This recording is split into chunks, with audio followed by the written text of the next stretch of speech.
It was a day where you did see a little bit of choppiness, but finally the Nifty and the Sensex closed in the green for the first time in 2014, snapping those 5-day losses. 61.74 by the time we shut shop. A very quiet close for the Sensex as well. Broader markets once again took charge. The mid-cap index this time was the clear outperformer, up by a good 40 points. The small-cap index also mirroring the moves of the frontline index. Healthcare and autos really shone in trade today. In fact, it was the pharma index which was very active. You had capital goods as well as consumer durables which were in the red. Certain index gainers, you had the likes of Coal India, Cipla, GAIL as well as Bank of Baroda in tandem with the way the overall Bank Nifty performed, which did fairly well for itself.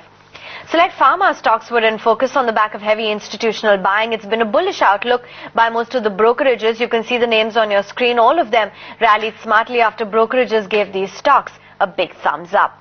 Apart from that, it was the mid-cap IT basket, in fact, which was gaining in trade. Stocks like InfoEdge, NIIT Tech, Mindtree, in fact, all of them went on to outperform the frontliners, making fresh record highs. In fact, the BSE IT index also snapped that 2-day decline, trading near its lifetime high. Some of them did come off, but nonetheless went on to hit fresh lifetime highs. Titagarh Wagons was in focus, selling 100% stake in the Barakpur Enterprises, saying that it's not a subsidiary of the company. Aban Offshore was in focus, some order deployment of a jack-up rig, and they see the revenue in 1 year from that period at $61.3 million. Omax Autos, not heard of too often, not very liquid, but they will be considering the merger of some units with themselves on the 16th of this month, and that's why the counter was up and about. Mastek continued its winning streak as the board will be considering the buyback proposal today. Remember, the promoter holding stands at 46.7%. Tata Steel was a bit weak as its UK unit will have to shell out £25,000 after it was found guilty of neglecting safety measures at one of its plants.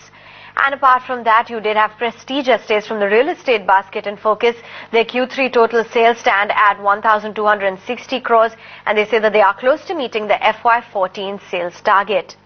Apollo Tyres, it was multiple factors. 48.6 lakh shares traded in a block deal at 107 rupees. And Credit Suisse also upgraded the stock to outperform from underperform, raising the target to 131. Axis Bank lost out, BPCL was weak, L&T gave up its gains, and BHEL too was off by close to 1.2%.